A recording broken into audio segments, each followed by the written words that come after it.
Deus querido Pai, agradecemos, Senhor, por mais esta oportunidade de estarmos nesta casa, aonde viemos receber as orientações à luz da doutrina espírita, para que, aos poucos, venhamos a superar as nossas dificuldades e limitações, que ainda são muitas.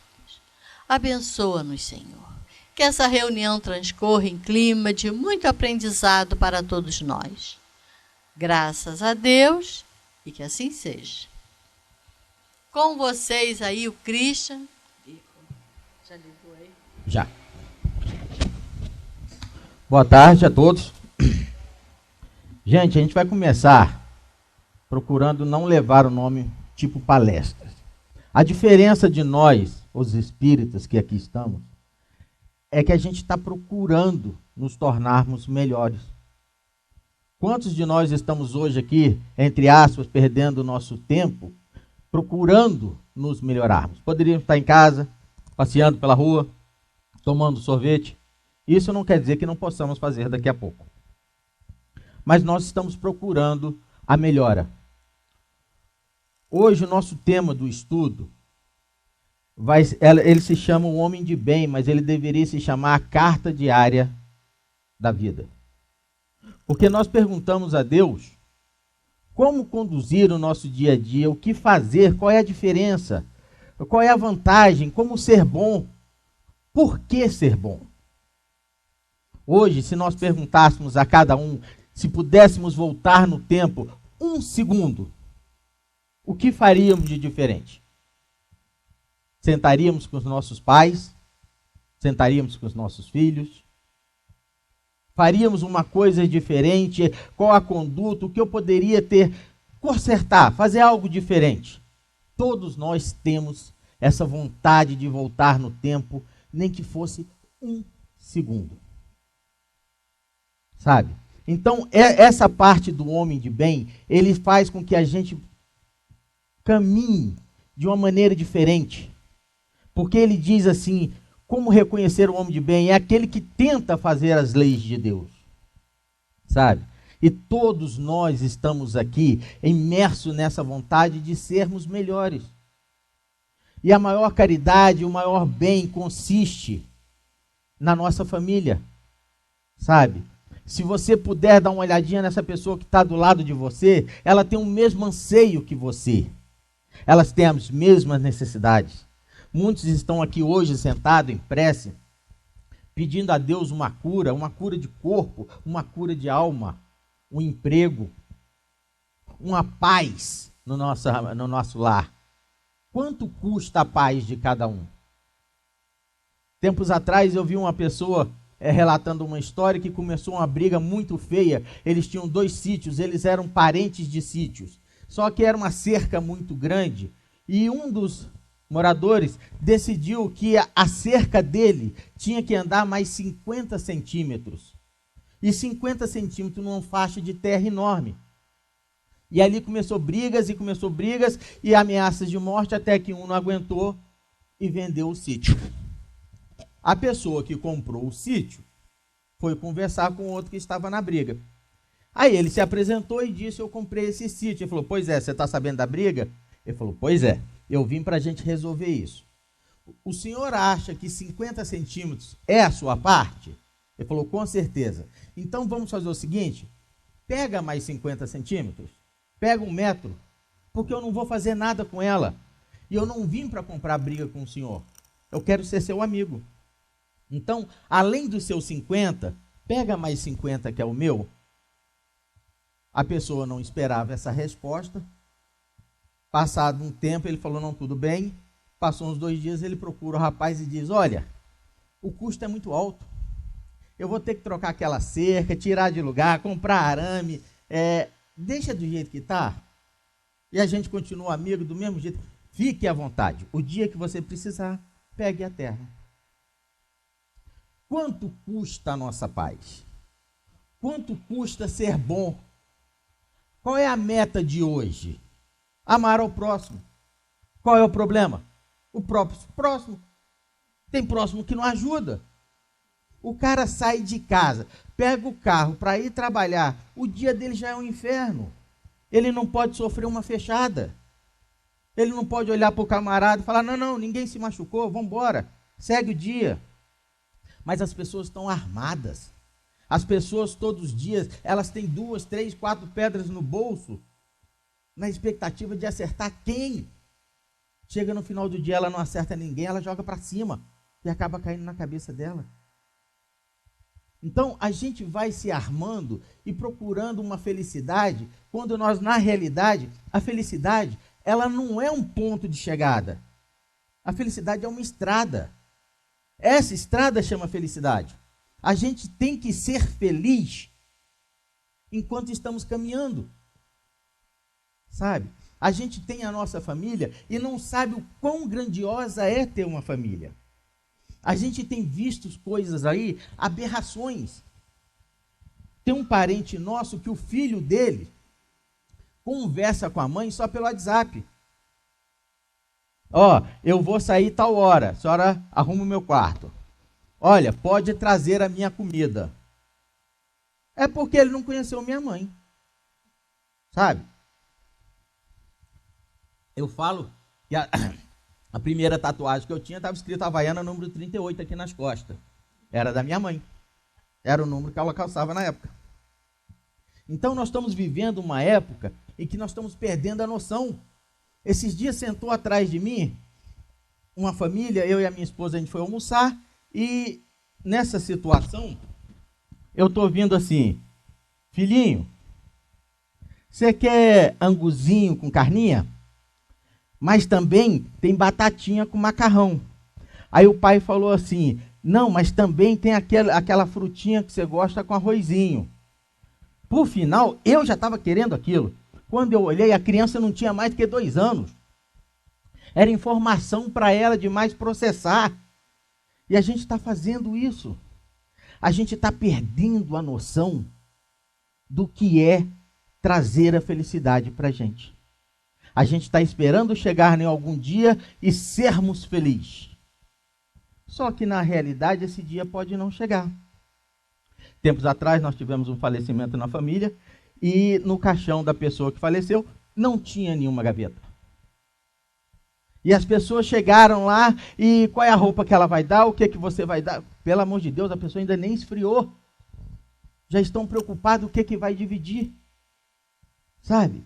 Então, nós estamos sentados aqui hoje procurando ser diferente. O que eu posso ser diferente? A dona Ângela aqui disse no início sobre a doação de sangue. Eu poderia perguntar quem é doador, mas eu posso inverter isso. Quem se sente apto para ser um doador? Quem ainda não esteve num banco lá num hospital esperando uma quantidade de sangue? E torcendo, pelo amor de Deus, apareça alguém. E o que é mais estranho?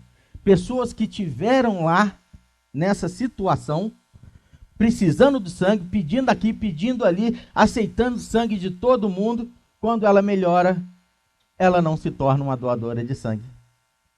Mas se ela passou por aquele perrengue, o que falta a ela? Qual é a diferença? Então, essa diferença de nós, os espíritas, é que nós temos a consciência, como diz a Sueli, na casa do Senhor não vende frutos. Na casa do Senhor vende semente. E nós precisamos plantar essa semente. Nós precisamos ser diferentes.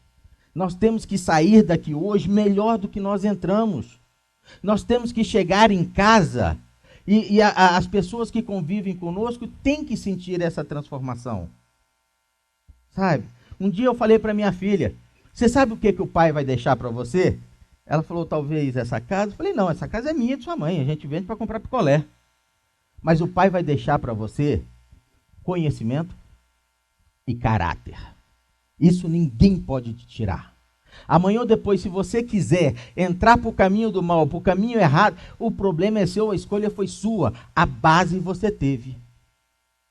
Sabe? Então nunca aceite na sua casa menos do que você tem aqui dentro. Dinheiro, todo mundo pode passar por problemas financeiros.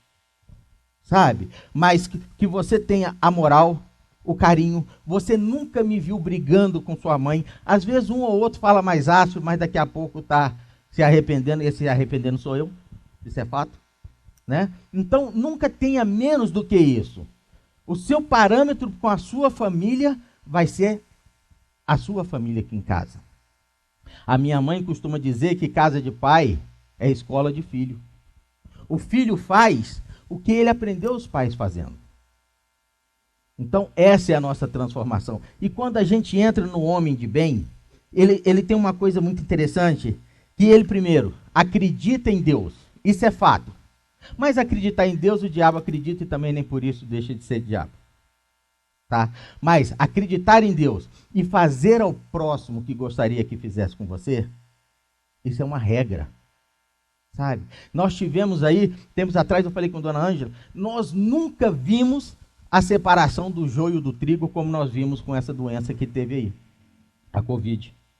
Nós vimos pessoas que largaram tudo, largaram seu medo da morte para cuidar de parentes, famílias, pessoas que elas nem conheciam, enfermeiras, médicos.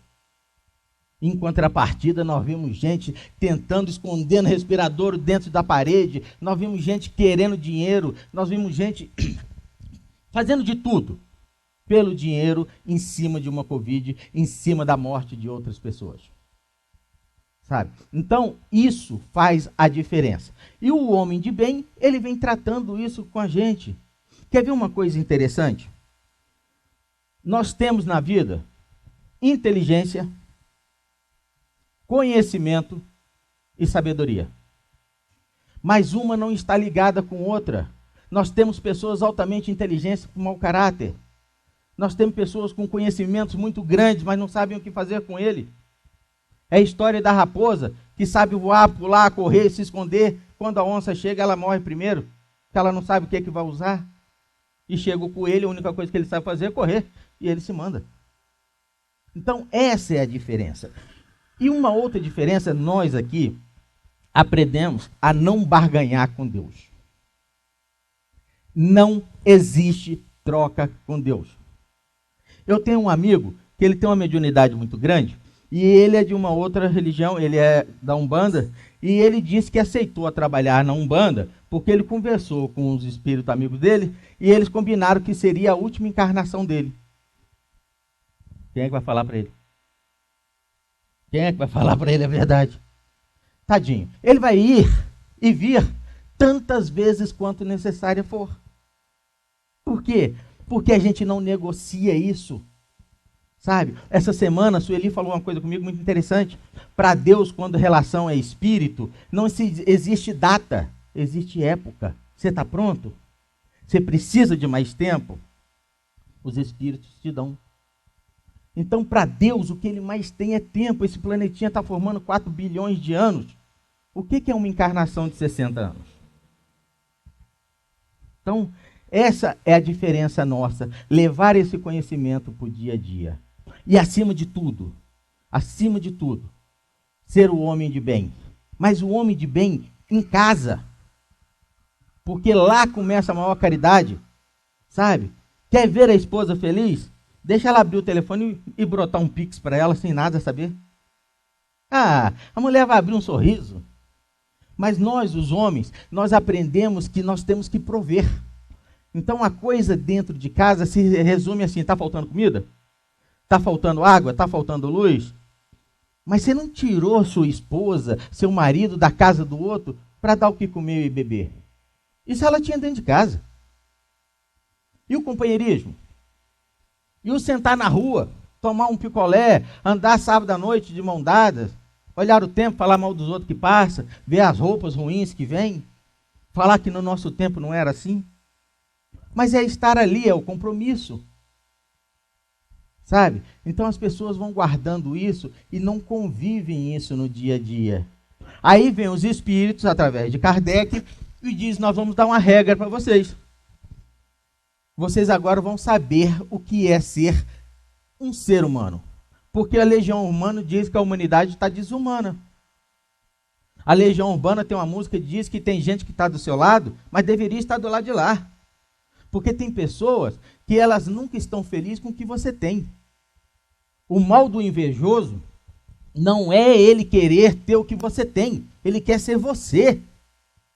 Mas ser você não vai dar. Você pode dar sua roupa do corpo, toda sua fortuna, mas não vai dar. Ser você é você. Um dia sentou uma pessoa aqui e ele começou a palestra dizendo assim: de onde há a sua luz? E aquilo as pessoas ficaram olhando e tal. Ele mudou a pergunta: o que você fez com o que fizeram de você? Quem é você hoje pelos seus pais que investiram em você, te deram escola, te deram carinho, te deram alimento, te deram... Se você não teve pai, o orfanato que te deu o alimento, que te deu o carinho que pôde, mas quem é você com o tamanho conhecimento que você tem hoje? Porque viver em função de ter bens materiais, do mesmo jeito que ele vem, ele vai. Nós temos que ter as coisas do mundo, mas não abusar delas. Se você puder ter 10 televisões, tenha. Enquanto isso, outras pessoas estão trabalhando. Mas o que não podemos é viver em função desses bens materiais. Sabe? Você chegar em casa e a pessoa te diz assim: fulano, bati com seu carro. Machucou alguém?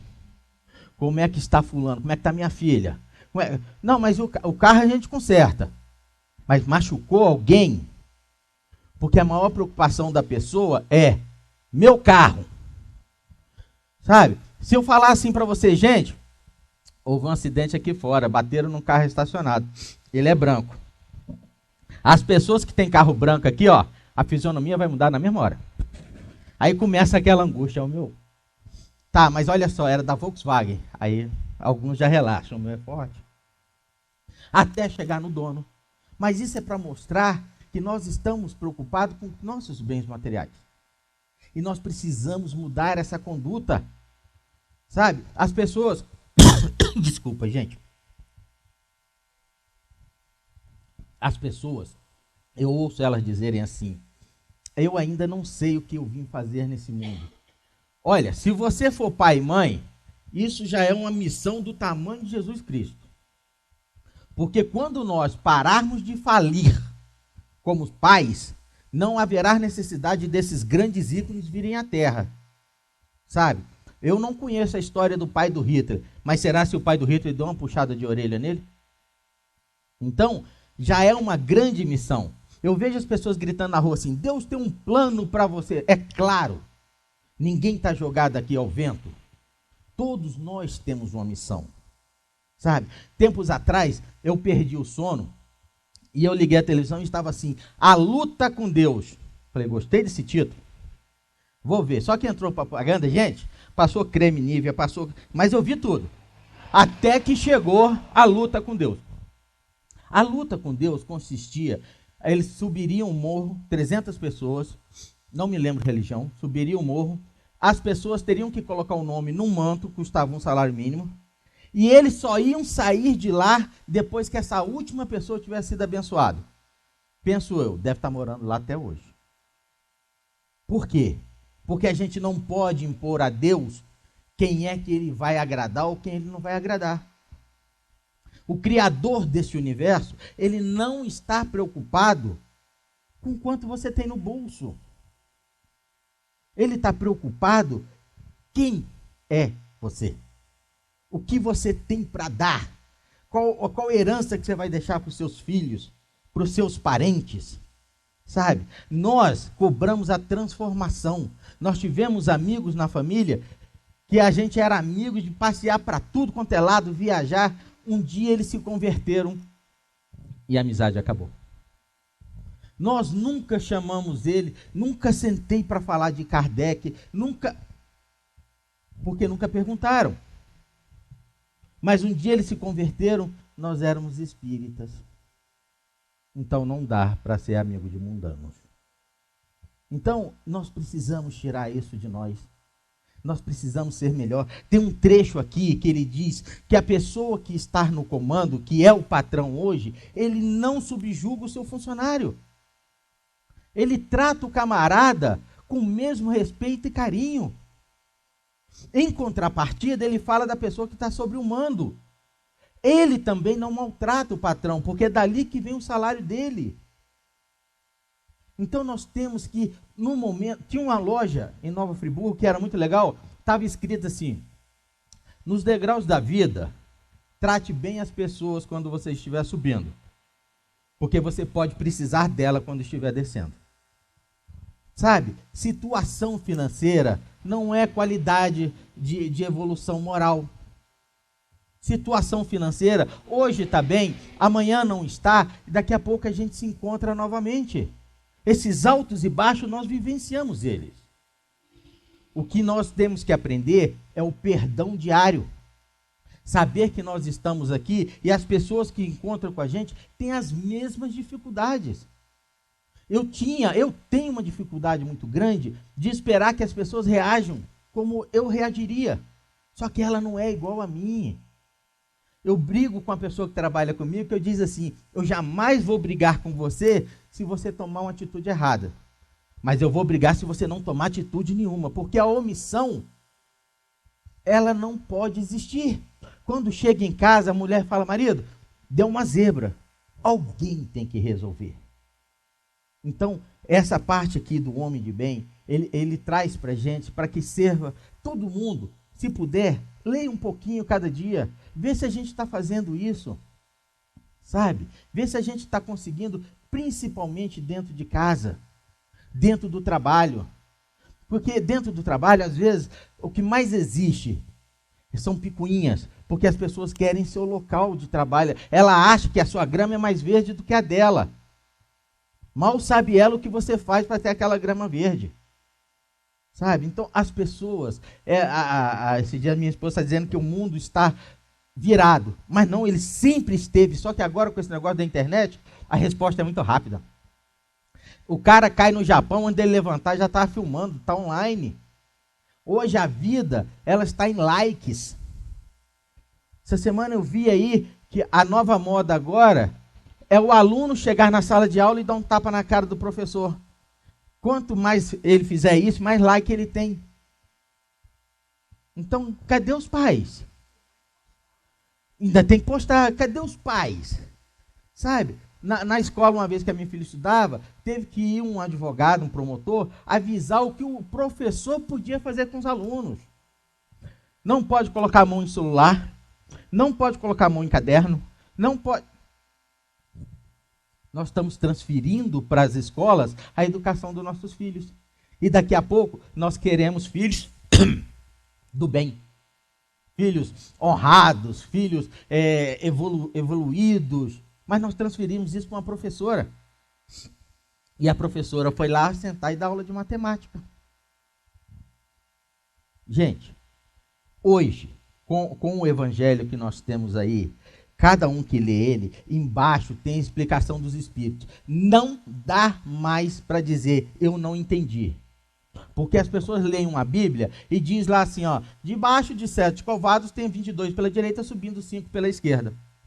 Eu não entendi, foi nada. E cada um que vier com a explicação aqui, vai dar a explicação que quiser. Mas no Evangelho, logo depois, tem o livro dos Espíritos, tem a explicação dos Espíritos. Aí não dá para dizer, eu errei porque eu não sabia. Então que a gente traga com a gente uma meta de poder ler isso e saber o que fazer, porque antes do homem de bem, tem o seres perfeito. Como perfeito é vosso Pai, mas nós não estamos falando em perfeição, não. Nós estamos falando o melhor que dá. E nós vamos treinar isso todo dia. Qual é a parte que mais te implica? É o trânsito? É em casa? É onde você acha que tem a maior dificuldade? Arranca a folha, põe no bolso e toda hora dá uma lidazinha, faz uma cópia, uma colinha. Vamos tentar ser melhores. Vamos tentar ouvir os nossos filhos. Eu tenho até medo de falar isso perto da minha filha, porque ela vai me cobrar isso. E ela cobra. Ela é capaz de fazer uma carteirinha e falar, você não era espírita? Olha aqui. Você falou, eu ouvi. Sabe? Então, assim, que sirva para a gente como uma meta.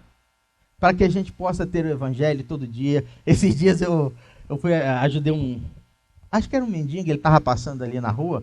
Aí ele falou, moço, você tem como você me dar uma ajuda? Aí eu enfiei a mão no bolso assim, eu tinha R$2. Aí entreguei a ele R$2. Ah, obrigado e tal, e tal, tal. No outro dia eu voltei na mesma hora que eu fui na casa da minha irmã. Aí veio ele de novo. Eu pensei, esse cara deve morar aí. Tem como você me dar uma ajuda? Aí eu enfiei a mão no bolso e eu não tinha nada. Eu falei, amigão, hoje eu não tenho nada. Ontem eu te ajudei. Você acha que de ontem para hoje minha vida mudou alguma coisa? Eu falei, não, velho, eu acho que não, mas é porque eu só estou te falando que eu não estou te dando, porque eu não tenho mesmo, tá? Mas da próxima vez eu estou junto com você. Então, vamos tratar as pessoas com respeito. É o que elas têm para dar no momento. E quantas vezes nós ansiamos por isso? Por tratarem a gente como respeito também, tá?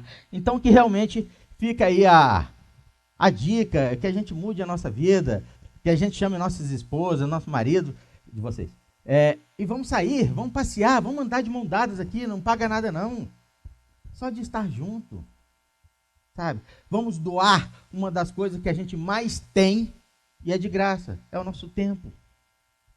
Aí os nossos filhos cresceram, nossos pais partiram, nós nos separamos, e o que valeu a vida? Então, vamos ter como uma estrada a felicidade, e não como uma chegada ou uma meta de alcançar, porque talvez nem alcancemos isso. Tá bom, gente? Vou deixar com a Sueli, ela vai me dar meus cascudos depois, mas agradeço por estar com vocês aí. Agora você diz para dar sequência aí sobre a influência oculta.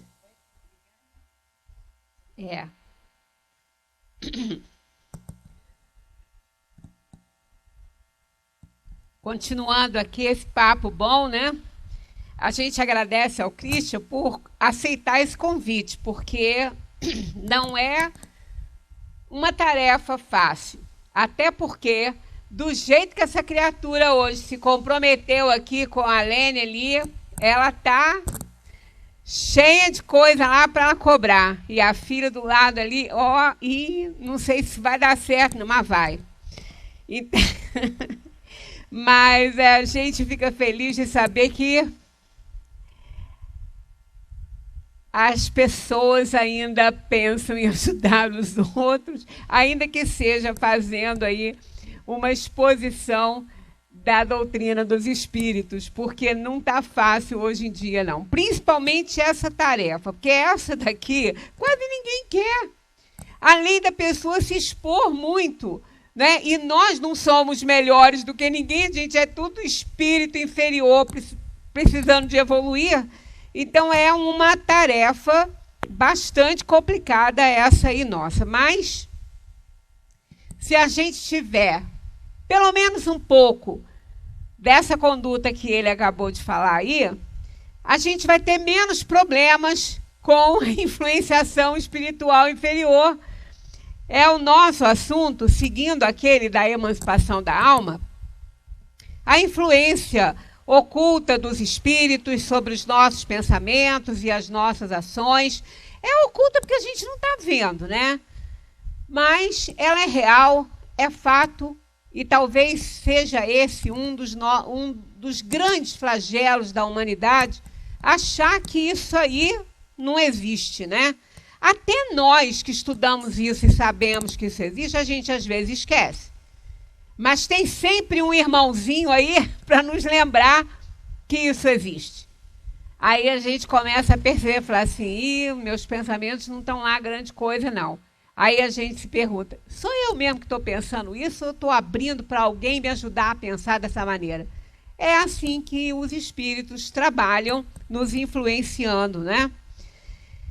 Está na pergunta aí, 459.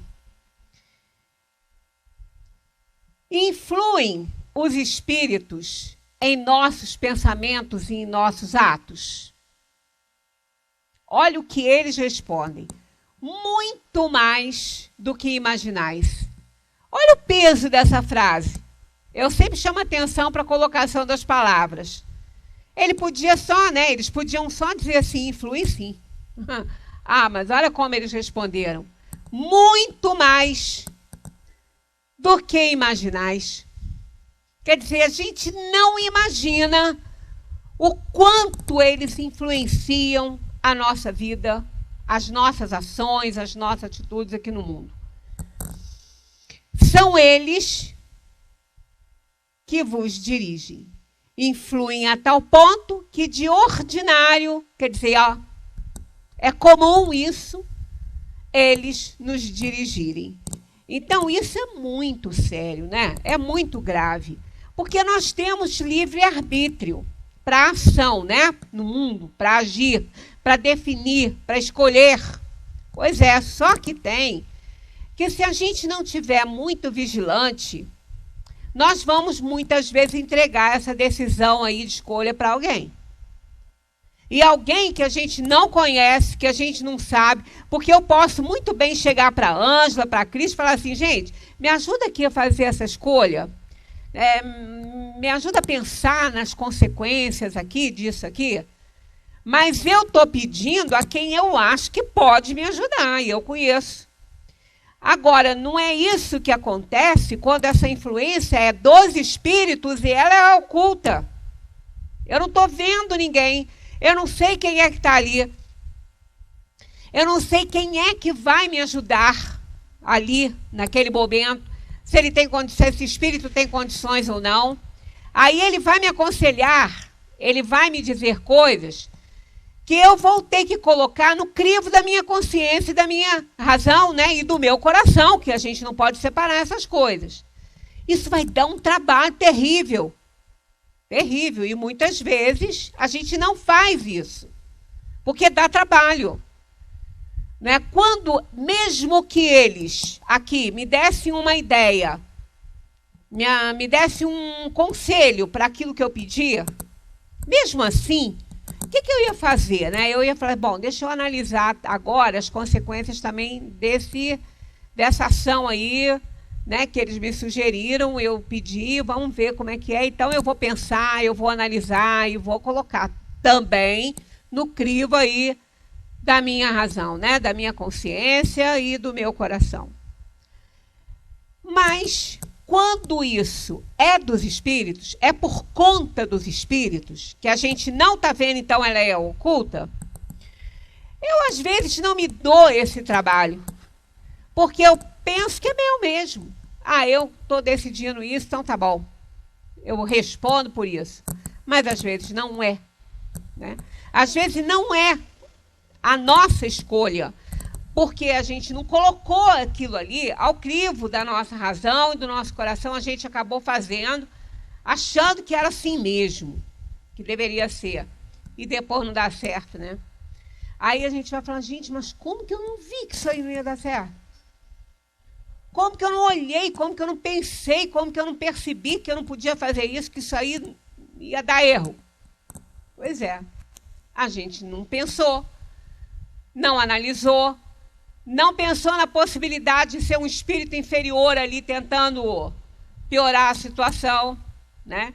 Então, este problema da influenciação dos espíritos em nossos pensamentos e em nossos atos, com essa pergunta que Kardec fez e com essa resposta aí, muito mais do que imaginais, influem a tal ponto que de ordinário são eles que vos dirigem, isso é muito sério, porque nós é que vamos ser responsabilizados perante Deus e perante os homens e perante a nossa consciência por aquilo que a gente escolher e decidir.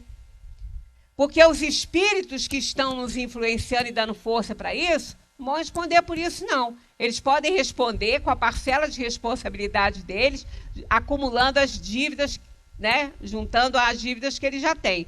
Mas, assim, no mundo, se isso implicar uma punição aqui no mundo, sou eu, né? Que vou, eu que fiz, eu que decidi, embora com a opinião de Beltrano ou Cicrano, não fui eu. Então, nós temos que ter um cuidado muito grande, porque essa influência, ela só acontece quando a gente deixa. E ainda que a gente deixe acontecer, nós temos que fazer uma análise daquele pensamento. O pensamento é gerado. A alma que pensa, ela gera um pensamento. Se eu estou sendo influenciado pelo pensamento de alguém, esse alguém está encarnado ou desencarnado, eu continuo tendo a obrigação de analisar aquele pensamento que eu estou tendo, porque se eu for colocar em prática, e ele vai alicerçar a minha ação, se eu for colocar em prática, eu é que serei responsabilizado pelas consequências daquele ato. Então, eu tenho que fazer esse trabalho. Preciso, é fundamental que eu faça esse trabalho, para que eu não entregue nas mãos de ninguém a direção da minha vida, daquilo que eu escolho, a decisão que eu tomo. E como a gente faz isso? Muito. A gente pode não fazer com o encarnado. Não quero opinião de ninguém, vou fazer. Ah, amigo, será que você não quer opinião de ninguém? Então vê como é que está a sua vibração, hein?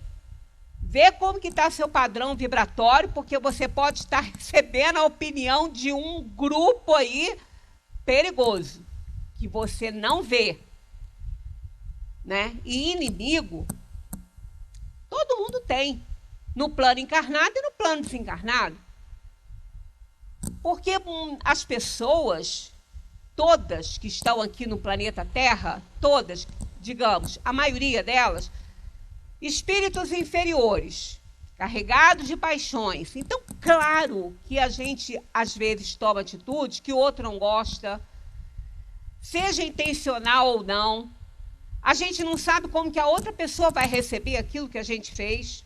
Torna-se inimigo, né? Torna-se inimigo, e até que a gente explique, até que a gente dialogue, tente explicar, mas a pessoa só entende, ouve e vê o que quer, o que deseja, o que convém a ela. Então a gente adquire, sim, alguns inimigos no mundo, e na dimensão espiritual não tem nem número. Porque nós nunca fomos melhores do que a gente é hoje. Hoje, nesse momento, eu estou na melhor fase da minha vida evolutiva. Nunca fui pior. Nunca fui melhor. Já fui pior. Então, eu estou no meu melhor momento evolutivo. E se eu agora ainda sou capaz, porque sou espírito inferior ainda, de tomar atitudes que não são dignas, né, que não sejam aí olhadas por Deus como dignas para que eu consiga ser uma eleita de Deus, pois é, imagina lá atrás, né? Imagina lá para trás, para as outras encarnações, o que eu não fiz, o que eu não realizei, quais as escolhas horríveis que fiz. Pois é. Então, nós não somos espíritos superiores, não somos. Então, os nossos pensamentos são gerados por nós, que é a alma que pensa. Não é o cérebro, é a alma que pensa. E nós formamos imagens desse pensamento na organização do perispírito, dos fluidos do perispírito. Com a matéria mental. Mente é material, mente é corpo. Então, tem matéria sutil, mas tem. Então, a gente gera o pensamento, esse pensamento vai se tornar visível através dos fluidos do perispírito, na casa mental, no cérebro ali. E os desencarnados vão ver. Vão ver como se estivesse vendo um quadro pintado. E se eles forem sustentados por nós, com movimento e tudo. Porque os nossos pensamentos, eles podem ter movimento. Eles podem ter uma semelhança muito grande com um espírito que possa estar na nossa frente. E pode ser apenas uma forma pensamento com movimento. Isso não é só o espiritismo que fala, isso está muito bem explanado na ciência, no estudo do pensamento. N.B. Sun fez muito isso, Blavatsky e muitos outros. Né? E o Ernesto Bozano tem um livro que fala, que explica muito bem essa questão da forma pensamento. Tem uma historinha de um rapaz, duas senhoras que chegaram para vender revistinha evangélica na casa de uma das pessoas, como mais vezes eles fazem. A pessoa atendeu a porta e era espírita. Essa pessoa atendeu muito bem as senhoras, aí falou para elas que agradecia, que desejava a elas um bom trabalho, mas que ele até poderia ficar com a revistinha, mas queria que elas soubessem que ele era espírita. Quando ele falou isso, as senhoras não quiseram entrar de jeito nenhum, passar do portão assim, para poder conversar. Porque ele convidou para conversar na varanda da casa ali. Elas, não senhor, não senhor. Agora, as revistinhas a gente quer deixar, porque o senhor precisa ser salvo. O senhor precisa ser salvo do demônio. Aí ele falou assim, minha senhora, mas eu não estou com demônio, não. Ele não está me ameaçando, não. Eu estou com Deus. Estou com Jesus. Como a senhora também está. As senhoras, não. Se o senhor é desse negócio aí, não. O senhor está na mão do demo. Aí, elas deixaram a revistinha lá no cantinho e se mandaram. O homem pegou as revistinhas, estava assim, quando ele se sentou, que ele olhou no canto da varanda assim, tinha uma figura do demônio ortodoxo, dessas figuras que a gente conhece, com movimento e tudo. E ele olhou aquilo, aí ele fez a prece dele, mas ele estava ali, não falava nada, não se comunicava nem nada, mas ele estava ali. Aquela imagem ali no ambiente dele, ele vendo aquilo. Ele fez a prece dele, até folheou um pouquinho as revistinhas ali, dali a pouco, aquela imagem foi se desfazendo, assim, como uma nuvenzinha, foi se desfazendo. Aí ele que começou a pensar no que aquilo poderia ser, porque ele viu que não era um espírito, ele percebeu que não era. Aí, lembrando dos estudos que já tinha feito, né, há um tempo, aquilo ali foi uma forma pensamento daquelas senhoras. Elas formaram com a matéria mental delas o pensamento delas com aquela figura, do jeitinho que elas conheciam a figura. E aí, enquanto elas estavam indo para outro lugar, as duas deviam estar conversando e sustentando aquele pensamento. Ainda morrendo de pena do homem lá que ia para o inferno. Né? Então, enquanto elas sustentaram aquilo ali, que elas conversavam e sustentavam, aquela figura ficou ali.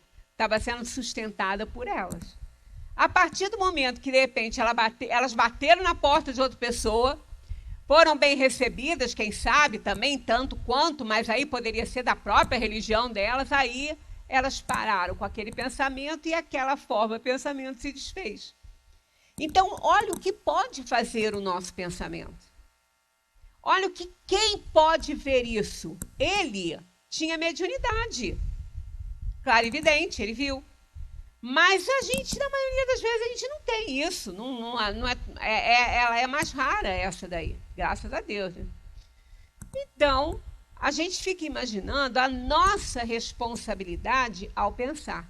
Quando a gente deseja mal para alguém, quando a gente fala, né, ou realiza, pior ainda, aquilo que está pensando e não está vendo o tamanho do mal que está fazendo, tem uma assembleia vendo aquilo ali. Uma assembleia. E a gente acha que a gente está sozinho. Só que tem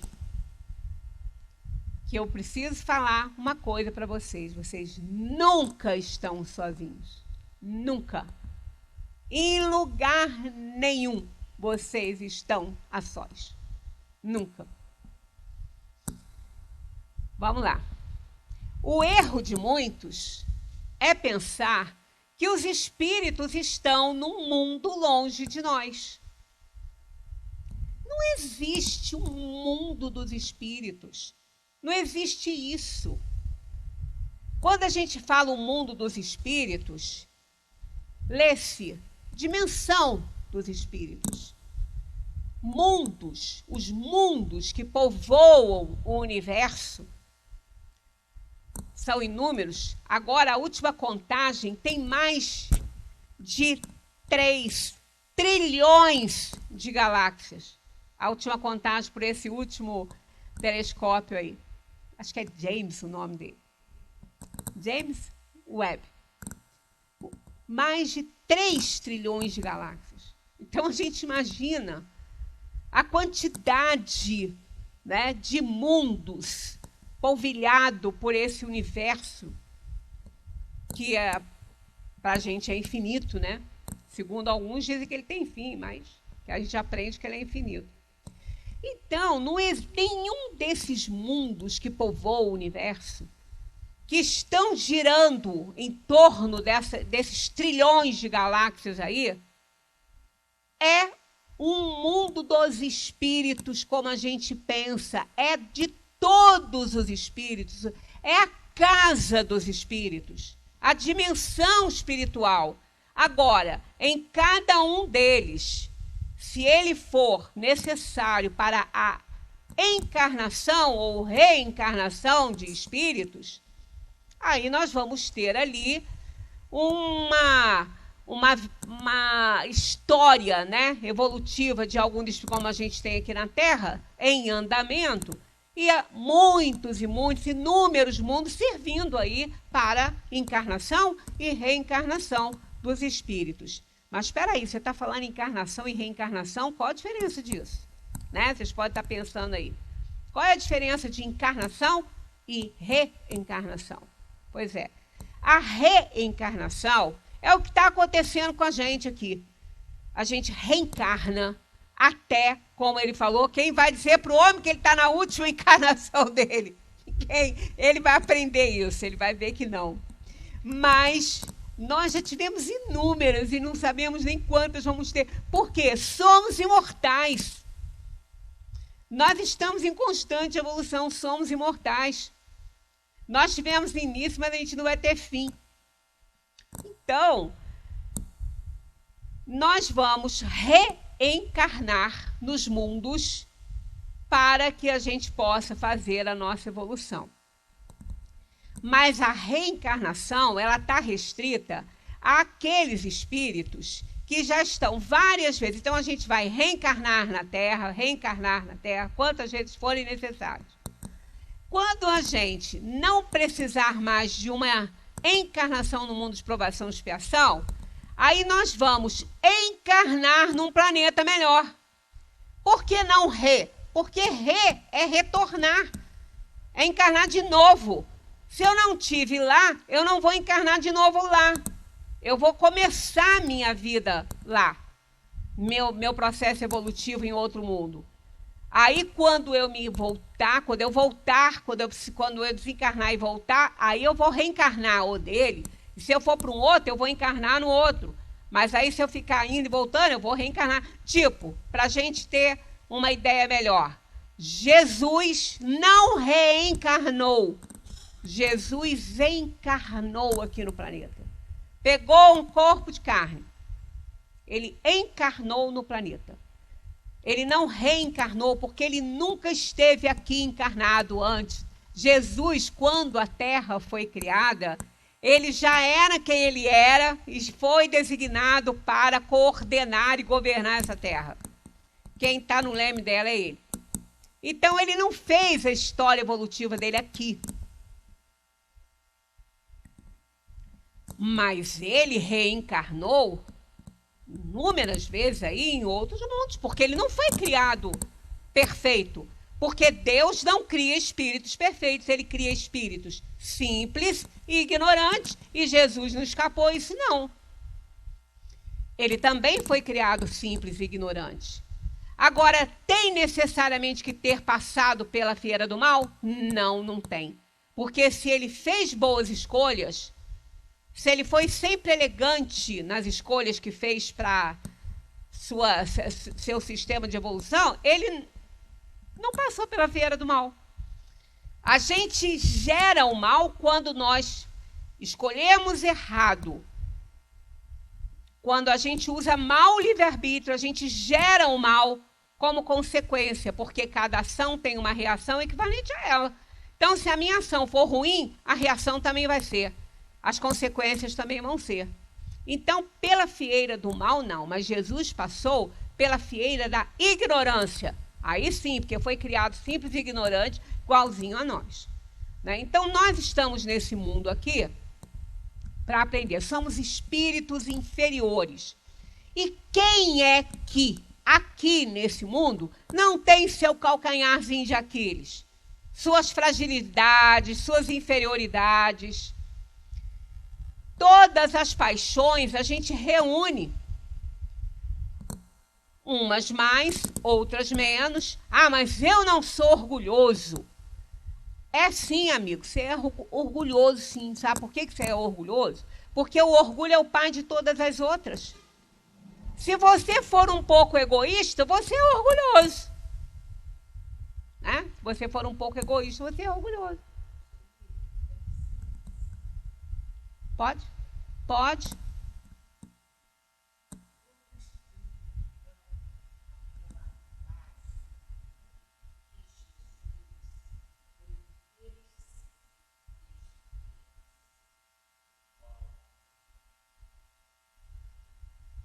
Como? Você quer dizer como? Jesus ele encarnou na Terra para uma tarefa importante. Tanto que ele ficou aquele período da infância. E Jesus teve a infância dele como todas as outras crianças tiveram. Mas Jesus era Jesus. Quando a gente fala assim, mas Deus amava Jesus, por que deixou que isso acontecesse? Deus não permite, Deus não impede nada. Ele tinha condições para superar as perseguições. Mas ele, sendo quem era, tanto ele seria perseguido desde o início que ele foi acabar na cruz. Então, mas porque a tarefa dele era essa. Essa era a tarefa de Jesus. Era a tarefa dele. Ele veio ensinar como superar a dor, o sofrimento, a inferioridade que ele nem tinha. Que ele não tinha inferioridade. Mas ele veio mostrar. Por isso que a história do corpo agênere de Jesus não tem procedência nenhuma. Jesus teve corpo de carne. Jesus tinha corpo de carne. Obviamente que quanto mais essenciado é o espírito, quanto mais puro é o espírito, mais puro também é o material que ele absorve para formar o seu perispírito. Então, o perispírito de Jesus era tão puro quanto ele. Tanto que quando no Monte Tabor, da transfiguração, que ele aparece, ele anula ali o corpo físico, na visão dos apóstolos, e quem é que aparece ali? Ele transcendente, ele com o corpo espiritual, que era pura luz. Então ele incomodou, Jesus incomodava, ele era perseguido. Jesus, com 6 anos, ele entrava numa sinagoga e pregava. Isso não ia incomodar? Claro que ia. Aí ele era perseguido. Mas Deus, quando nos dá o livre-arbítrio, ele não vai derrogá-lo, ele não vai impedir você de fazer uso do seu livre-arbítrio. Ele vai impedir você da escolha que você fizer, me faça mal se eu não merecer. Isso ele vai impedir. Porque aí não. Você pode escolher o que você quiser. Você é livre para escolher. Mas você não é livre para determinar nada para o outro. Nada, nada. Você pode até tentar. mas você não vai conseguir. A menos que o outro vibre na sua faixa vibratória, vai receber toda a desgraça que você está mandando para ele. Que ele está vibrando na faixa vibratória. É o pensamento. Então, há duas formas de um espírito nos fazer mal. Duas formas só. Através do pensamento e através das vibrações físicas. Ele pode nos fazer mal. Fazer você se sentir mal. Quando você entra, às vezes, num local que você começa a se sentir mal. Ai, o clima aqui não está bom, o ambiente não está bom. Você começa a ter problema com a respiração. Pois é, a vibração está tão ruim que aí você recebe uma carga ruim. Mas isso não quer dizer que você vai passar mal. Você só teve contato com isso e vai se refazer.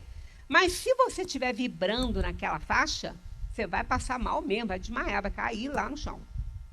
Né? Se você estiver na faixa vibratória, vai receber a carga toda. Mas se não tiver, não vai. Né? E o pensamento também. É pelo pensamento. Por quê? Ele influencia seu pensamento. Você não dá bola para isso. Você deixa, acha que é teu também. Aí você vai fazer uma escolha que não é nem você que está fazendo, é ele, é o que eles falaram. Muitas vezes são eles que vos dirigem. Aí você vai tomar atitude e ela vai ser ruim, porque se ele for ruim, o que ele vai te sugerir não vai ser bom. E aí você vai se responsabilizar e vai levar a culpa realmente, porque você também permitiu isso. Isso é o que a gente tem que pensar. É a gente que dá permissão. Então, no mundo, não existe o mundo dos espíritos, em especial, é a dimensão dos espíritos. Então, eles estão por toda parte. Né? Tá aí, ó. A gente encerra e semana que vem a gente continua. Aqui, ó. Não, isso faz parte do contexto. O erro de muitos é pensar que os espíritos estão num mundo longe de nós. O mundo espiritual está exatamente onde nós estamos. Então, aqui, nós temos as duas dimensões aqui, na nossa casa também. Em todos os lugares. Em todos os lugares. Aqui nós estamos vendo a dimensão material, mas junto com ela tem a dimensão espiritual, os espíritos que aqui estão, que a gente não está vendo. E muitos não estão nem vendo a gente também. Porque a gente vai ver que eles só veem aquilo que eles querem, né? Os espíritos estão apenas em outra dimensão. Permanecem junto de nós aqueles que, libertando-se da carne pelo fenômeno da morte, permanecem presos aos interesses do imediatismo terrestre. Isso, quando a gente fala aqui que a gente aprende no espiritismo que morrer não dói, realmente, o fenômeno da morte é muito menos dolorido do que o da reencarnação. Muito menos. Porque quando nós deixamos aqui o corpo físico, nós estamos voltando para casa. E qual é a nossa casa? A dimensão dos espíritos. Quando o espírito reencarna, ele tem que pegar outro corpo de carne. E que coisa para dar trabalho e problema é esse corpo de carne, né? Cada dia que a gente acorda tem a dor num lugar. Até Luiz, que era palestrante aqui, aquele médico que desencarnou, ele falava assim, ó, agradece que você está sentindo a dor, porque se você acordar e não estiver doendo, é que você já morreu, minha filha. Você já está no outro lado e não sabe ainda. Né? Não sabe ainda. Então, eu vou encerrar para a gente não ir além, nós estamos sempre cercados pelos espíritos. Em outros slides aqui nós vamos ver uma nuvem de testemunhas o tempo inteiro. Pensa naquele desenho animado que o personagemzinho carrega uma nuvenzinha na cabeça, para onde ele vai? A gente carrega uma dessa. Aí, quando é que ela é boa? Quando os pensamentos são bons. Quem tem bons pensamentos não precisa se preocupar. Quem está fazendo a coisa direitinho, ele deu aqui, né, uma série de dicas para a gente fazer direitinho as coisas, para a gente já se encaminhar aí para ocupar o espaço aí dos homens de bem. Não tem que se preocupar com essa nuvenzinha, porque é uma nuvenzinha de bons espíritos. Agora, a gente que faz a escolha. Pois é, a gente é que faz as escolhas. Então, não há motivo para a gente se preocupar e se ficar pensando, meu Deus, será que eles estão dirigindo a minha vida? Não fiquem pensando nisso, não, porque é aí que eles vão dirigir mesmo. Pensem em coisas boas. Espírito não aguenta bom pensamento. O Sandro falou aqui domingo, e isso é fato, que quando a gente não estiver muito bem, não estiver só pensando bobagem, vai lá no abrigo conversar com os velhinhos. Eles têm várias histórias para contar. E aí, se a gente tiver obsidiado com influência inferior, vai passar. Sabe por quê? Eles não aguentam ouvir as histórias dos velhinhos, não.